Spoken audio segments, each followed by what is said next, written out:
All join palms and repeat after me. I take refuge in the Buddha. I take refuge in the Dharma.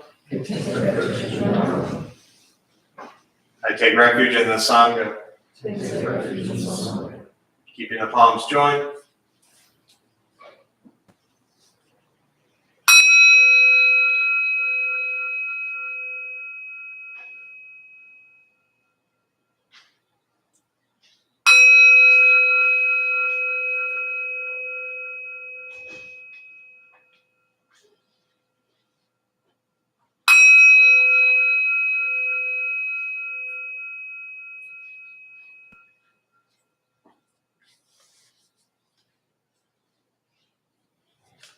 Put the palms down.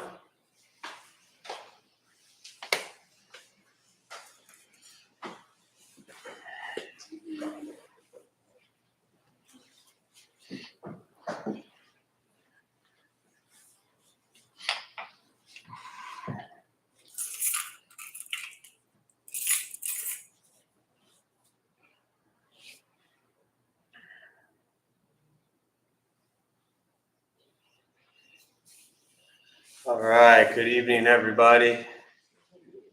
I just turned the heat on, so you'll all be fine in about 90 minutes.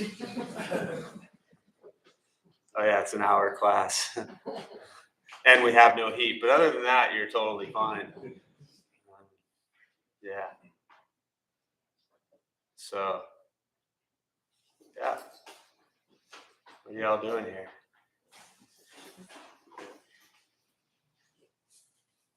What do you think?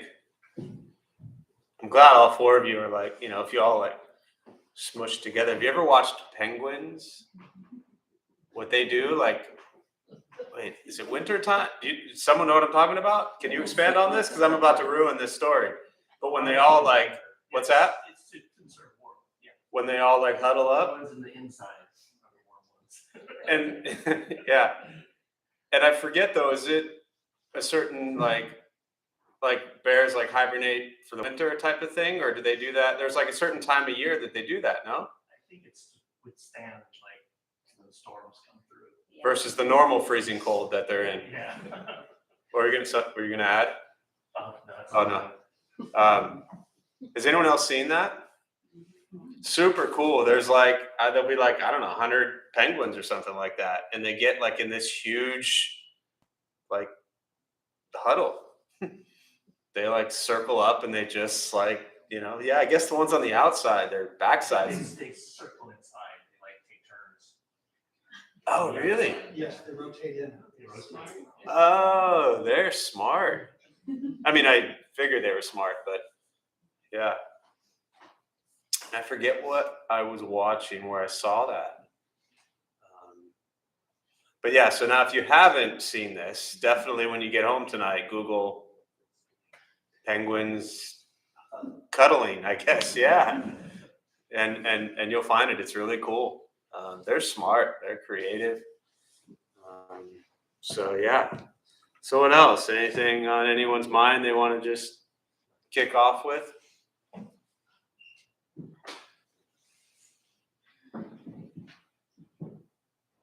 Everybody's good. Yeah. I mean, I always sit down here with absolutely nothing on my mind to share. Usually I come up with something as I sit down, but tonight all I got is penguins. So I'm still just kind of stalling for a few moments before we start meditation. And this is your A game? This is my A game. Yeah, exactly. I said, we were in the back there, and I said to Eddie, he said, oh, go ahead, you better, go ahead and get ready. And I said, yeah, I must prepare and get ready for my A game. I said, I'm just going to go watch The Simpsons for 20 minutes and I should be good. I found that, I guess it's a combination of many things, but I'm not a very good preparer or planner of things. I really just appreciate just sitting with whatever is. And I think that's why I like that moment of silence when there's like that lull between questions and nobody knows what to do or say. And all of a sudden eye contact goes away and people look down or they look up and they don't want to look at me anymore. And everybody, you can like feel the uneasiness out there, like the nervous tension for absolutely no reason whatsoever, except for the fact that maybe 45 seconds have passed where there's no question. And then eventually, someone asks a question, but I love that moment because it's just so present with what's going on. And it's fascinating how, I just think that how that occurs. But yeah. And on that, we'll start. So we'll do a meditation practice to begin. Anyone here for the first time? Welcome. If you were not here tonight, I would have been lost. I was prepared. You came prepared. You're like, this guy's gonna talk. Wow, so you came to Intro to Buddhism for the first time at the temple? Yes. Any knowledge of Buddhism at all? I love this. So like first time ever here, first time Buddhist stuff, and you sit down and the dude just starts talking about penguins. And you come in with all the knowledge. So say that again. I don't know what to expect, so maybe that's what Say that one more time. I didn't know what to expect, so whatever happened. The True Master. There's a great book, Zen Mind, Beginner Mind, by Shunryu Suzuki. And a great Japanese Zen priest, built San Francisco Zen Center, spent many years building Buddhism in the West in the 50s, 60s in San Francisco, which was a pretty crazy, wild time. And there's this little Japanese Zen priest turning on all these people in San Francisco in the 60s to Buddhism. And so his text, Zen Mind, Beginner Mind, is in essence that. The Zen practice is just beyond any expectations of anything ever. Now, if you could go into everything in your life with what you just said, you'd have no problems, right? But the problem is we don't. We go into everything with some expectation of how we want things to be. And how often does it work out how we want it to be? Well, you're all here, so I know the answer to that one, right? Life doesn't work out how we want it to. And a big part of that is built in with the expectations that we had going into something. But that beginner's mind says, I know nothing maybe about Buddhism. I know nothing about this place. So I'm just going to show up and expect nothing. So therefore, when I start talking about penguins, it made perfect sense because you had nothing to compare it to. Now, and I'll close with this thought on our penguin talk. Maybe you're crazy enough. What's your name? David. Maybe you're crazy enough to actually come back next week. Right? And maybe David comes back next week and I'm not talking about penguins. And then you're really disappointed. Because maybe you showed up thinking that this guy's going to talk about penguins again. So the beginner's mind is no longer there. Because we've created some sort of expectation. I wouldn't call it a benchmark because I don't know that I can achieve higher than that. But yeah, if we can learn to go into everything in life without expectations, that is the beginner's mind. And then we just embrace life as it arises. We're not attached to any stories in the past or experiences in the past. We're not attached to anything that may happen in the future. We're just simply present with whatever arises. And when we go into life with family and friends and relationships and work and school and whatever it might be, whatever stage of our life we're at, if we just show up and be fully present, then we're able to experience it for its entirety. So, all right, so we'll start with the meditation practice. A couple things to tell you before we begin. For those who might be new, nothing's going to happen to you. You're not going to float away. You're not going to have any mystical, magical experiences. The mind that races all day long is not going to shut off.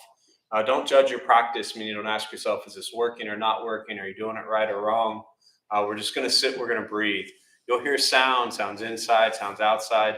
This is life. Life is filled with chaos. And this practice is learning to get quiet and still within all of the chaos. Posture, you just want to be comfortable. So if you are on a cushion, often it helps slide into the front third, pushing the stomach forward. Allows the back to straighten slightly, shoulders are relaxed. If you're on a bench or chair, however you're seated, also just trying to sit up straight. relaxing the shoulders. If you need to move, simply move.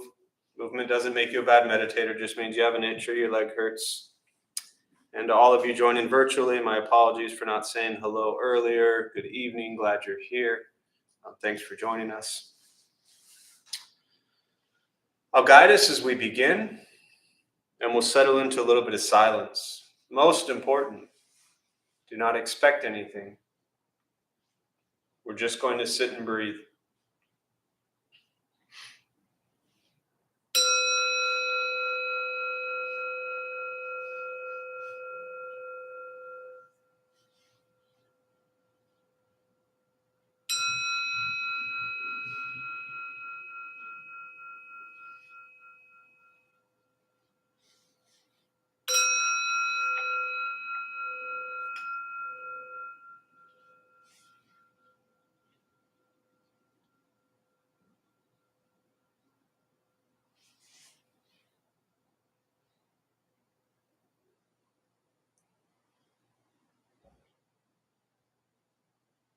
And starting with the eyes closed if comfortable, or slightly open.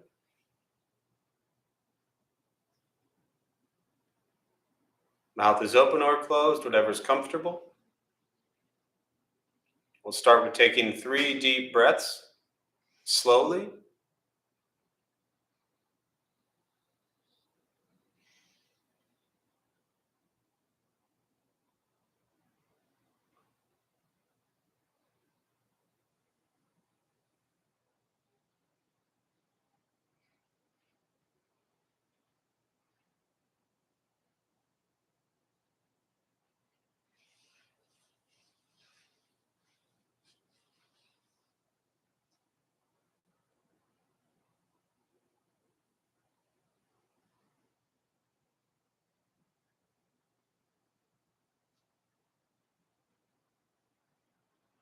And eventually, settle into a natural rhythm of the breath.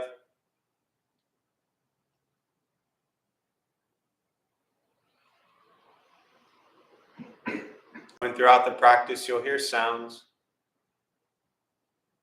These are not distractions or disruptions. Simply what's happening around us as we sit.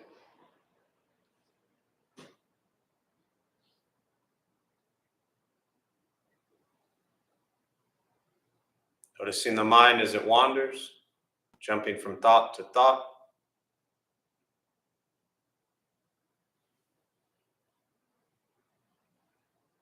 Start with gently guiding the attention, focus, to the stomach or chest.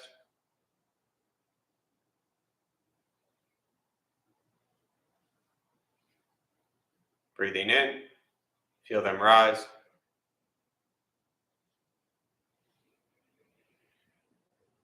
Breathing out, they fall.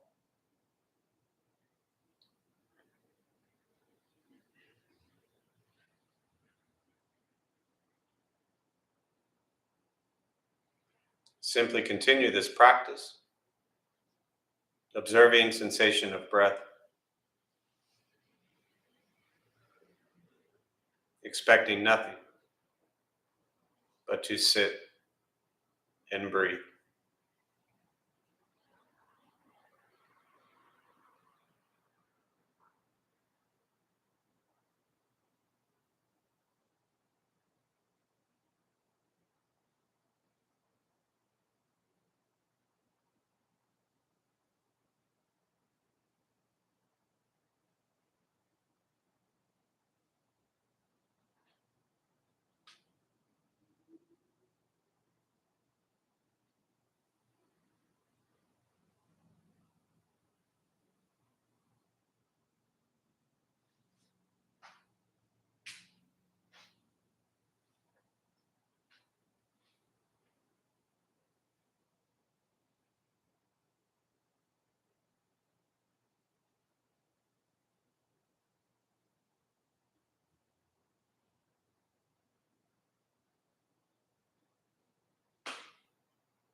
As the mind wanders, lost in thought,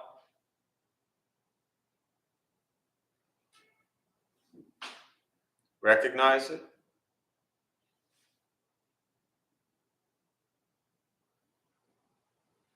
Release that thought.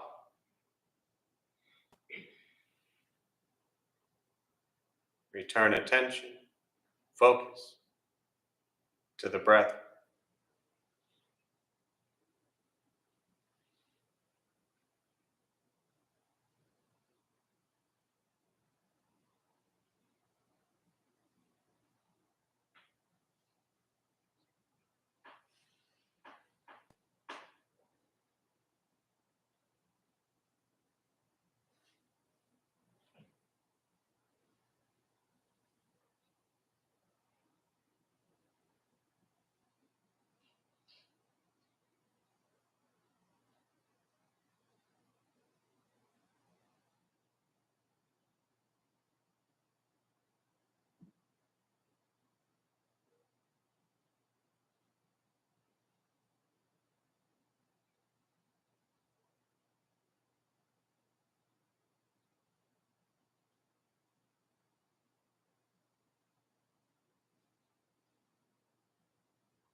Where's your mind?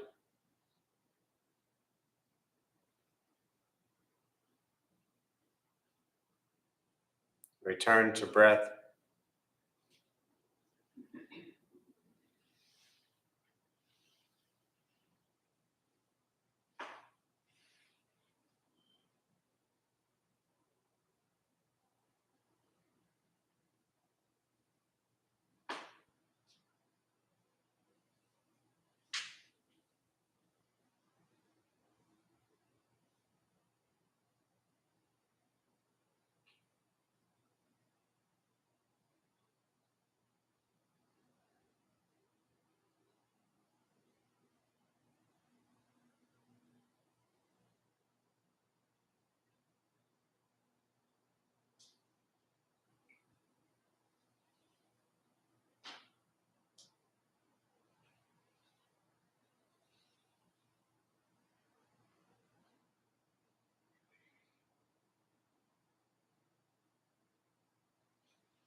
Breathing in,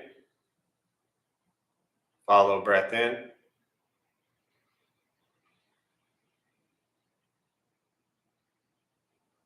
Breathing out. Follow breath out.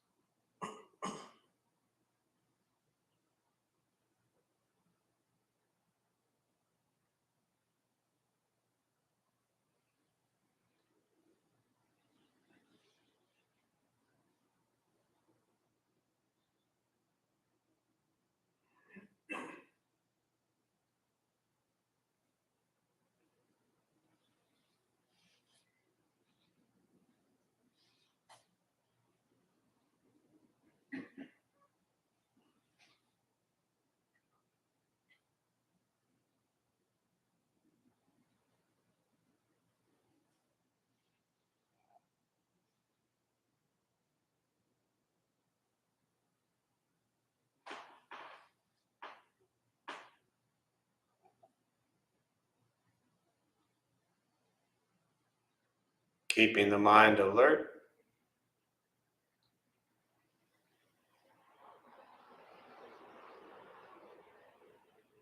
Aware of each sound.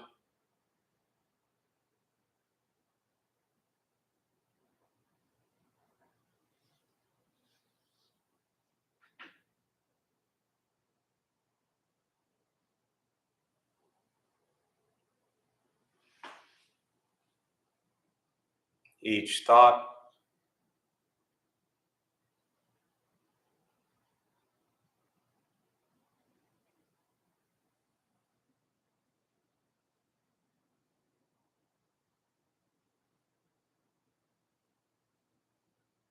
Each physical sensation.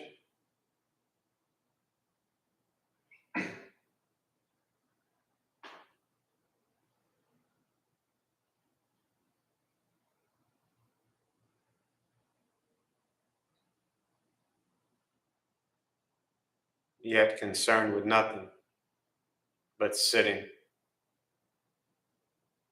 breathing.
And with the body still,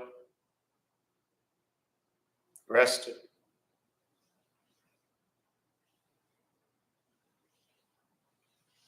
and the speech quiet, aware of all sounds,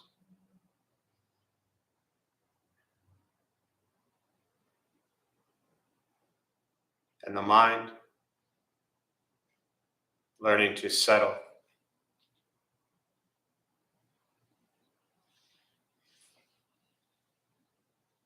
Know what it's like to just sit and breathe.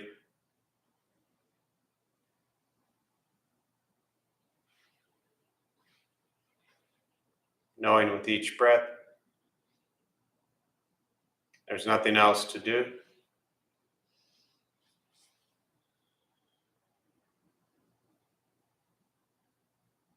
Nowhere else to go.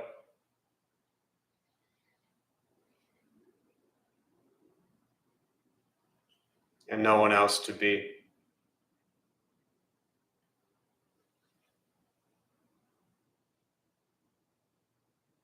Everything beautiful, exactly as it is. Sitting, breathing.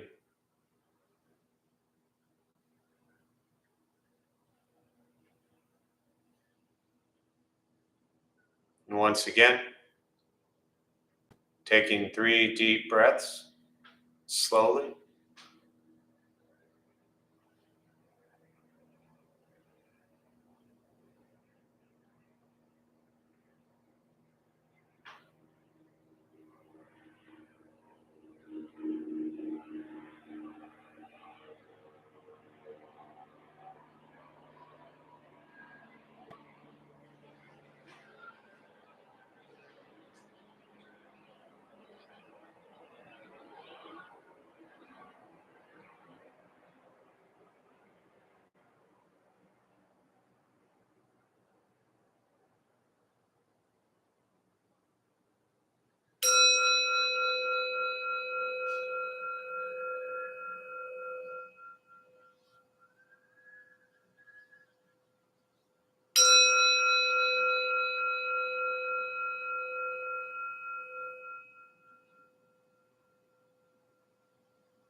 And as you slowly open the eyes,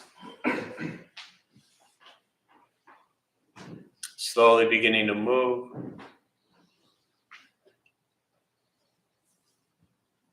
And most important, with the practice of meditation, is to recognize how you feel now,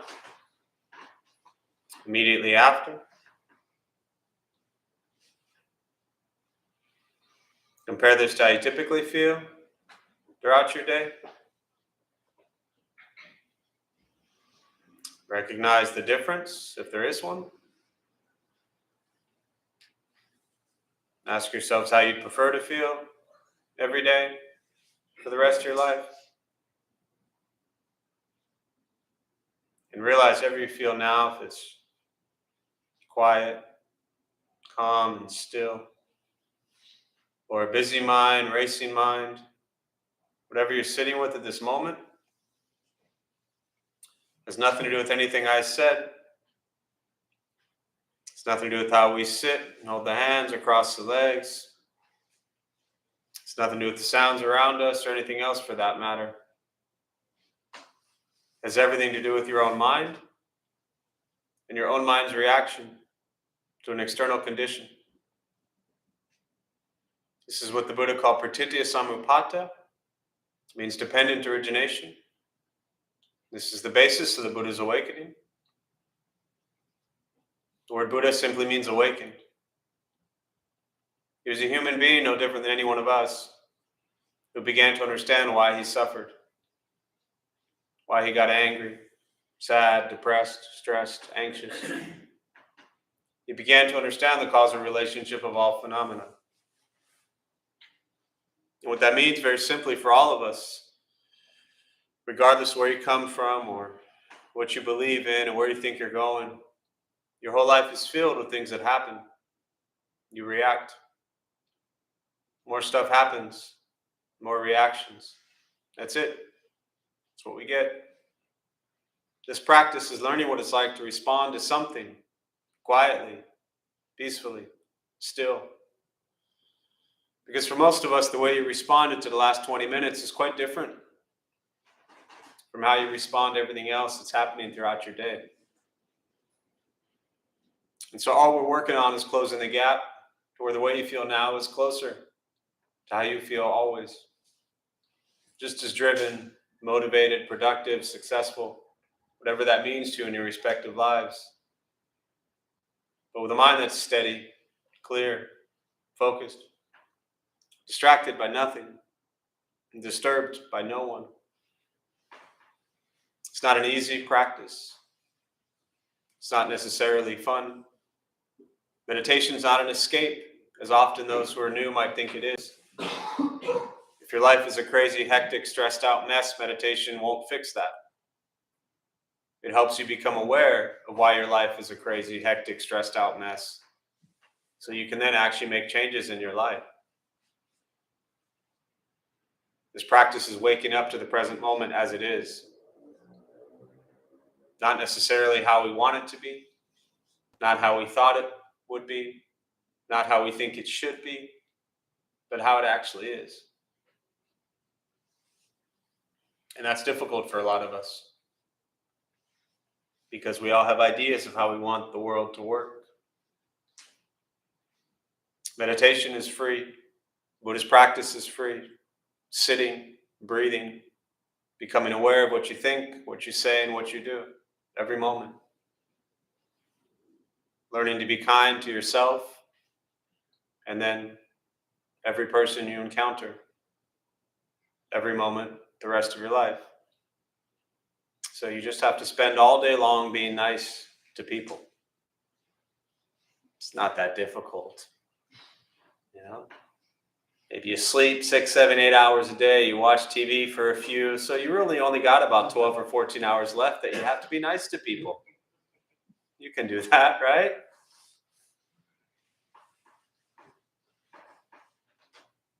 Once we stop trying to change, fix, control, manipulate all the things and people and places around us, and we work on changing our reaction to the world around us, life gets simpler.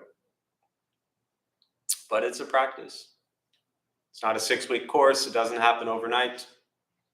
It's a lifelong practice. And so we continue diligently to practice. It's actually the last thing the Buddha said before he died, when he was 80, and all of the monks and disciples were concerned with who was going to teach them now. And they asked him, now what? You know, we're losing our great teacher who's shown us the way to live peacefully and happily. And he said, now what do we do? And he said, in essence, I've been teaching you all for 45 years. Strive on with diligence and be a light unto yourself. It's the last thing he said before he died. The teachings are all there. Loving kindness, compassion, generosity, morality, patience. These are all words we all can relate to, we all understand. We don't have to complicate it. Buddhism can be complicated by a lot of people. So for me, it's just a simple practice of working very hard at putting the simple things that most of us were taught when we were 5 years old into our lives. So with that, I'll pause. For me, I really do just prefer to respond to questions, meditation, Buddhist practice, anything you're sitting with. And again, to those joining virtually, welcome. Glad you all could be here. If you have questions, there's a chat box somewhere on your screen. Feel free to introduce yourselves, say hello, And I just want to share, because I know all of us in this room right now will love to hear John's words. Us spoiled folks who, once it drops below 68 degrees in San Diego, we freeze. John wanted us all to know penguins are good, first off. And he will say, I am nice and toasty warm here at my house. Hello. So I just wanted to share John's words with us all. So we're glad you're nice and warm, John. Thank you very much. So thoughts, questions, meditation, Buddhist practice, anything you're sitting with, and we'll use the rest of our time this evening for that. Yeah. Can you please talk a little bit about living in the moment versus living in the past or in the future? Yes. So, and I'll just paraphrase it just for those at home maybe didn't hear it. Can I talk a little bit about living in the moment compared to living in the past or living in the future? Yeah? Okay. So, let me start with this. You ever get sad? You ever get angry? You ever get depressed? Okay, we're 3 for 3. You and probably just about everyone else in this room. We can all play along as well. When we feel sadness, when we feel anger, when we feel depressed, not always, every time, but very often, we're thinking about something that happened at what point in time? Past. You ever feel stress, anxiety, fear, or worry? When we feel those emotions, we're very often thinking about something that is in the future. So first, even before we get to what is it like to live in the present moment, it's really important to understand the emotions that arise. The suffering, the dukkha, the discomfort, the angst, as the Buddha taught. I just kind of, in my own little world, I translate those to anger, sadness, depression, stress, anxiety, fear, worry. All of those emotions are things that are not present.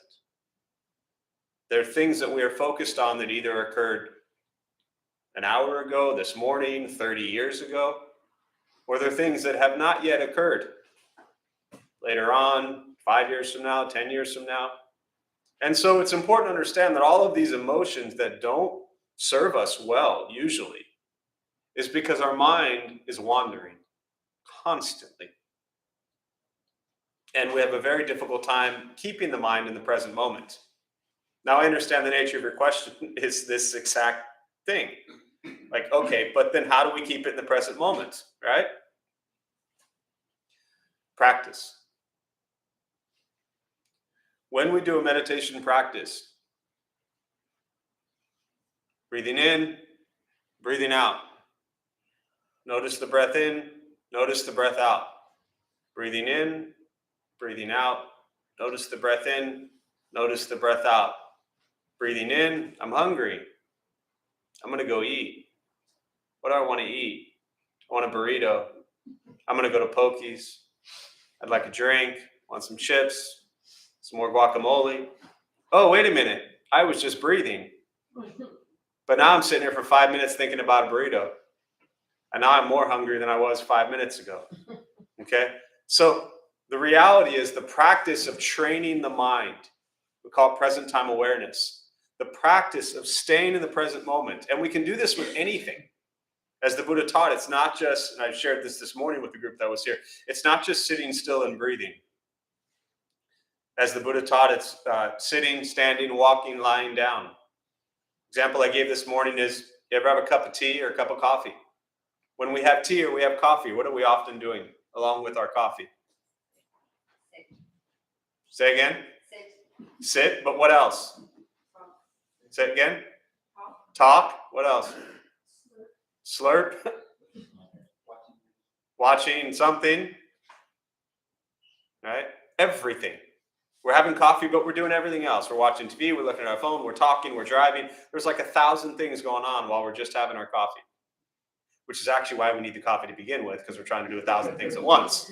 But that's a whole nother topic. So if you're having coffee, you're having tea, just drink the coffee, drink the tea. Feel the warmth on your hands, smell it. You ever done a tea ceremony? Like Japanese tea ceremonies are incredible. It's like an opportunity to spend like an hour and a half before you even get to like sip the actual tea. You know, we spend like 30 minutes before we guzzle down our 3 shots of espresso. Bring these mindful, as they call them, practices into your day, from eating to drinking to walking to having a conversation. Everything we're doing, we can slow down, and we have to practice these things. It doesn't do any good for me to say, yeah, all our anger and stuff's in the past and all our stuff's in the future. Okay, but then what? Even if you intellectually understand that or philosophically understand that, it doesn't do you any good until you learn to train the mind to be in the present moment. When we train for something, when we go to school for something, when we educate ourselves around a topic or anything, right? If you run a marathon, if you lift weights, whatever you're doing, you must have a diligent, consistent practice or study or education to get stronger. So the staying in the present moment is the same thing. Think of the brain and our ability to focus on the present moment as a muscle that we must train.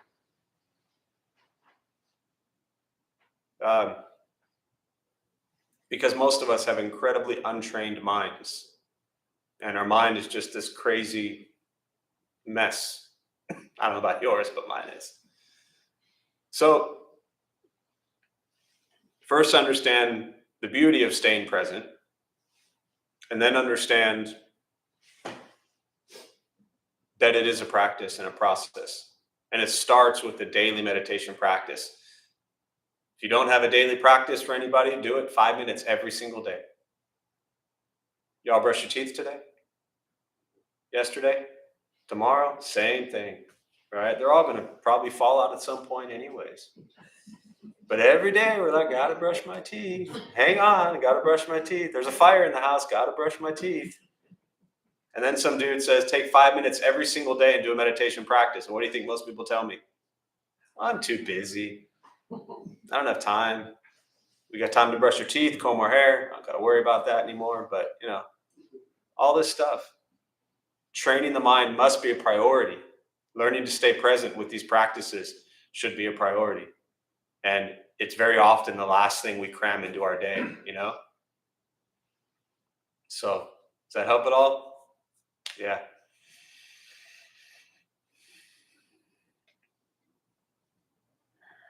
Other thoughts, questions? Yeah.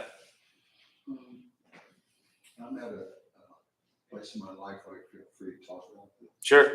Yes, the stigma and you, what Dharma Bums means to me. So I'm very highly functioning professionally. I'm killing it. But I have 3 very serious psychiatric disorders: bipolar 1, major depression, and post-traumatic stress disorder, which is an anxiety. Mm-hmm. So throughout my life, I had to try to figure out how I was going to function with all that. And so psychiatry offered, the medicines they offered would really just take away my ability to engage at the level I wanted to. It's a sedative type thing.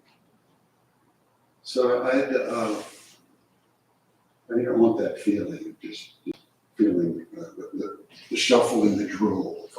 Mm-hmm.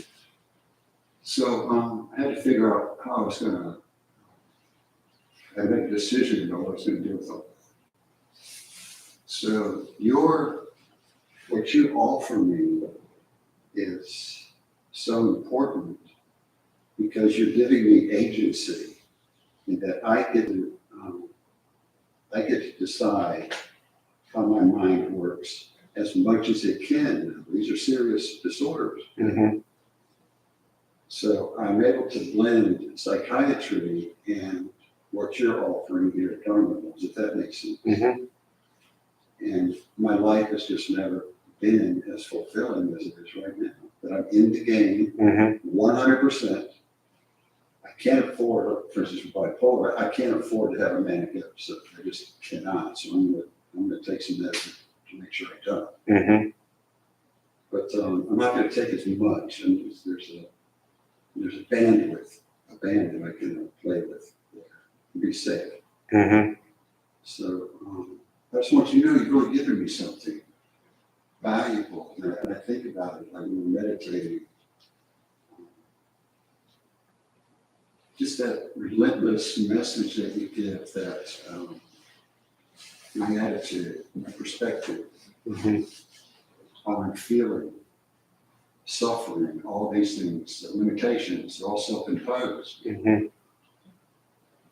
So, anyway, thank you. Yeah, thank you. Yeah, I'll try to paraphrase all that for those at home, but let me sum it up. You shared that for someone who's been diagnosed bipolar, depression, and PTSD, dealing with anxiety, three pretty severe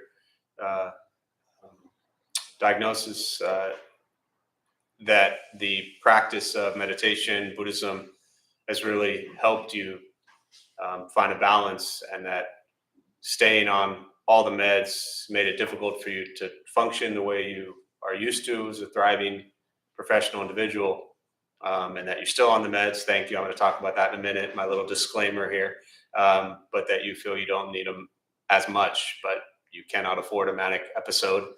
Thank you for that as well, that awareness. And so really my only response to that is that, for me as a practitioner and someone who's worked for 25 years in those populations, dealing with people, bipolar, PTSD, you name it, a lot with military, combat, active military veterans coming back with PTSD and TBIs.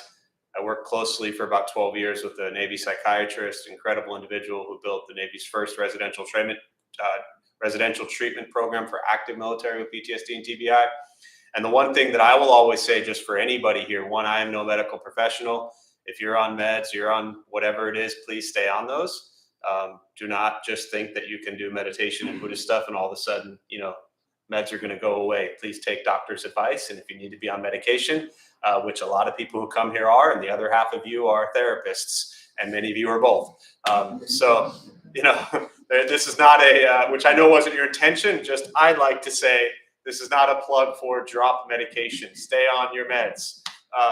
But finding a complement that helps on or off of meds, the meditation practice, and just having an appreciation. What I'm really hearing from knowing you for the last few years is, and you've never really said it this way, but what I heard right there, and this is for all of us really, is that you can actually look at what's going on with you. And you, as you started with, you said, I feel comfortable here sharing this. 2 years ago, you wouldn't have been that way.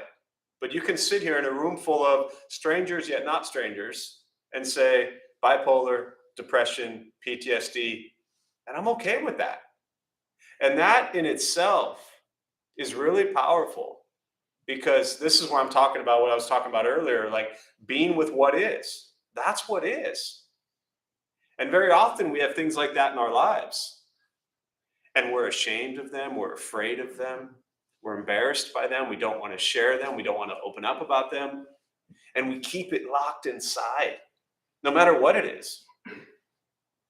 And keeping that locked up, bottled inside can actually cause even more destruction and more damage and more fear. So again, I'm not suggesting that, and it all happens at your own time, at your own pace. But I appreciate being able to just observe all of that and say, yeah, this is me. And, doing my best. So thank you. Yeah. Yeah. What are Buddhist teachings on monogamous relationships? I love you too. You guys are great.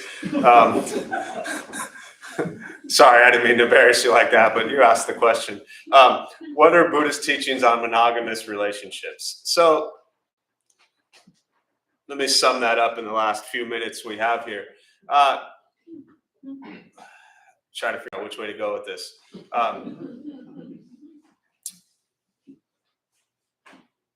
I want to put a little context around this, just again, for those who might be brand new to Buddhism. But when the Buddha was alive as a monk, right, he chose, and all the disciples chose, as monks, to renounce worldly pleasures. And they were celibate, and they didn't even have physical contact. Again, using terms and the way things were at that time, it's very clear that as monks, right? Again, that time, as monks, they couldn't even have contact with the female. Okay? Bear with me here for a minute.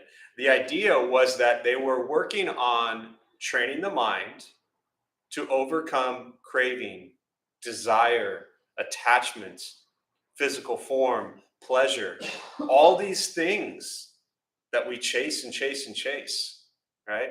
I heard years ago, and God, I wish I could find where I heard this, read this.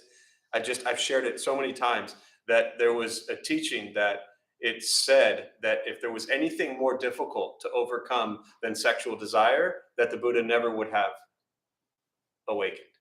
That was the most difficult desire to overcome. Okay?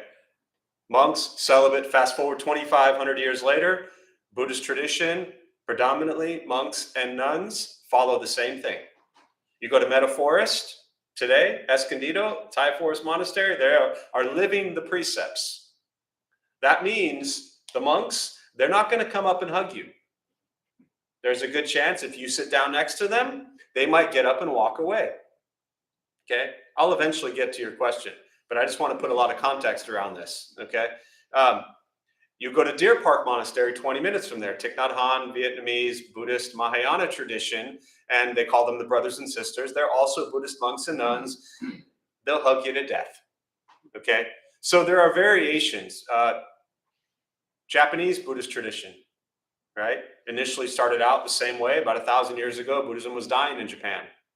So the emperor, the ruler said, well, we want Buddhism to flourish. So let's allow the Zen priests to marry. Because if they marry and they have families, then the children can grow up and run the Buddhist temples. So I was there, I don't know, maybe 13, 14 years ago, and you'll go into a Buddhist temple there, and it's literally been in that same family for like 500 years, right? So there are variations. Tibetan lamas in the Tibetan tradition, they marry, can have families. Many Zen priest traditions, they can marry. So it varies just on that front of things. Now, the very first 5 precepts is taught by the Buddha. Without getting into all of those right now, refrain from lying, killing, stealing, sexual misconduct, and intoxicants, anything that alters a state of mind. Buddha is very clear on the intentions of honesty. And it's very clear that for lay people, meaning non-monks, non-nuns, right? Again, for those who might be new, being Buddhist doesn't mean that you can't get married, that you can't have families, that you can't have relationships, that you can't do all those things. But are you honest about it? Are your intentions clear, right? Are you going out just with the intention to hook up? Or are you going out because you actually want to develop some sort of genuine relationship with somebody? And what is driving that? Is it to fulfill your own cravings and your own desires, or do you actually care? Imagine having a precept talk with like 30 college kids around sexual misconduct and intoxicants, right? That's pretty much 4 years of their existence at San Diego State University. Okay, so it's fascinating. You should drop it on that sometime, right? But it's really looking at what is the intention behind it. So without even needing to address the question of what did the Buddha say about monogamous relationships, it's important to understand that if one is in a relationship, where's the communication at? Where's the honesty at? Where's the intention at? What is the need or craving or desire to have more than one partner? Why is one not enough? That's what I'd be asking myself.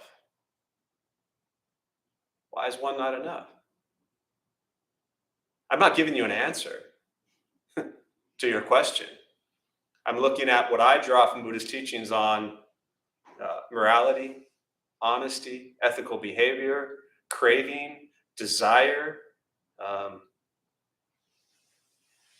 love for self, appreciating the self, how we share our mental, physical, and emotional time.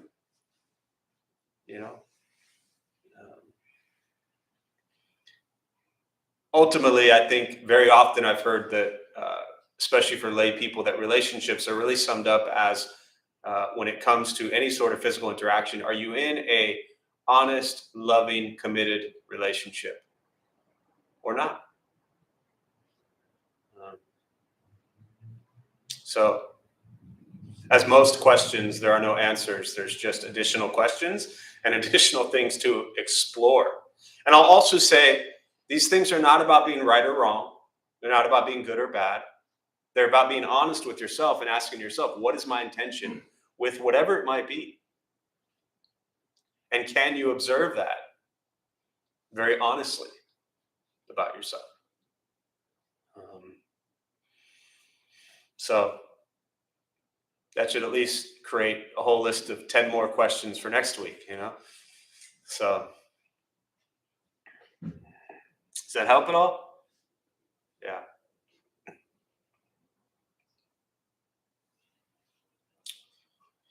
Do one more question. I know that one's tough to follow, but yeah. Can you speak on non-duality? When you say you either are in a relationship, monogamous relationship or not, then I think of non-dualism, and then I think, well, maybe we're not both, we're just one. So could you just elaborate on non-dualism a little bit for me? Sure. Even easier than the last question. So again, to put a little context for those who are new, there's one of the very common, really deep yet simple teachings of Buddhism is that we live in this dualistic mind, and we see me and you, this, that, and we create a separation between everything. And because of that separation, right versus wrong, good versus bad, monogamous versus whatever non-monogamous would be, right? We create these separations. And because of those separations, that's where conflict arises. And so the Buddhist teachings on addressing non-duality, right? The Diamond Sutra, the Heart Sutra, all of this is getting at non-duality. Now, I think it's incredibly important to understand that in Buddhist teachings, there's what I always learned as conventional reality and ultimate reality. Ultimate reality says, yeah, there's just non-duality. Everything is our own projection, our own interpretation. So who's right, who's wrong, what's good, what's bad. It's all our own perception. This is ultimate reality. Years ago, I had friends of mine, and both kind of Buddhist, one way more than the other. And anytime they would argue, the so-called more Buddhist one would never argue back. It's like, oh, I'm Buddhist, I'm not going to argue. And that just pissed her off even more, right?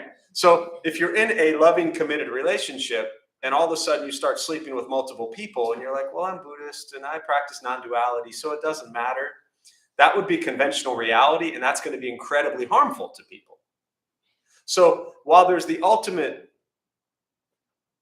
teaching and practice of non-duality, we have to come back to conventional reality that says not everybody's playing on that same field. There's a great metaphor where the teaching, expression, story is that before studying Zen Buddhism, mountains are mountains and rivers are rivers. While studying Zen Buddhism, mountains are no longer mountains and rivers are no longer rivers. After studying Zen Buddhism, mountains are once again mountains and rivers are once again rivers. So we cannot, well, you can do anything you want. I suggest with practice, just kind of pull this Buddhist card and say, well, you know, none of it matters, because everything matters. The way we treat people, the way we behave, the way we respond to people, it all matters. And the challenge is, if we try to come from, as practitioners, from this deep, and I've been around you long enough, I get where you're coming from, and as much as one can from, the few interactions we have here over the last, year or whatever, couple of years,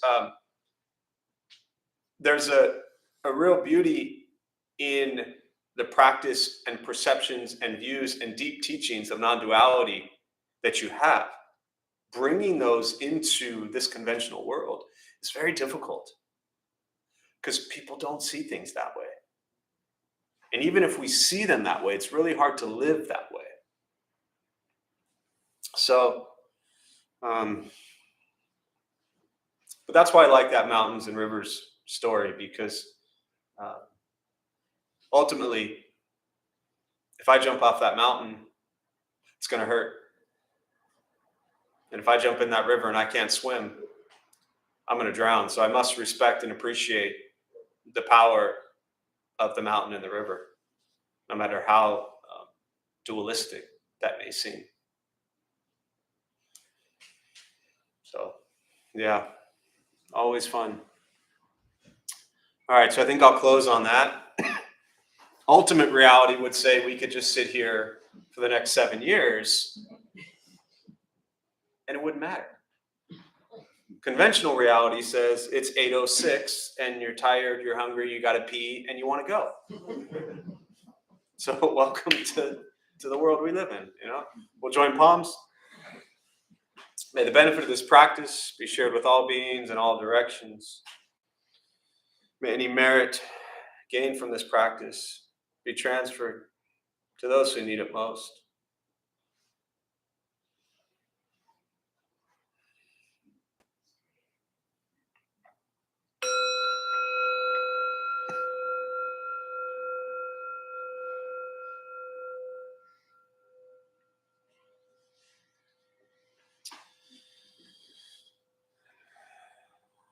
All right. Do you want to do the? Yeah. So just before y'all head out, our all-star Dharma Bum host Cliff has a few announcements for us all. Thanks, Cliff. And just, I also share PTSD and something with being in the present and past. I've found the tool that I've developed is the past is futility, the future is fantasy. So when I find myself in that, that's how I bring myself back in. And also, if you look at your past, you're only looking through a little straw. The present has everybody's past in it. So the best is to look at the present.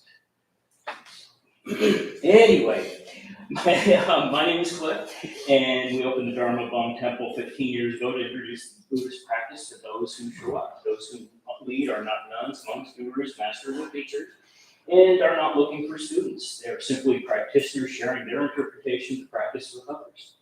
Almost every night, we have different classes led by people from various Buddhist traditions. We have a recovery sauna that meets several times a week for anyone battling addictions. A family sauna for parents, kids, toddlers, and teens, which meets once a month, currently on the third Saturday from 9 to 10:30. And a half-day summit retreat the first Saturday of the month. Everything we offer here is always free. The full schedule is on our website and posted on the entryway above the shoe rack. We also have a lending library here. If you see a book you like, feel free to borrow it and bring it back whenever you come with it. And please straighten your seats when you leave, and we appreciate you being here. Thanks, Cliff. Thank you all. Thank you. Thank you.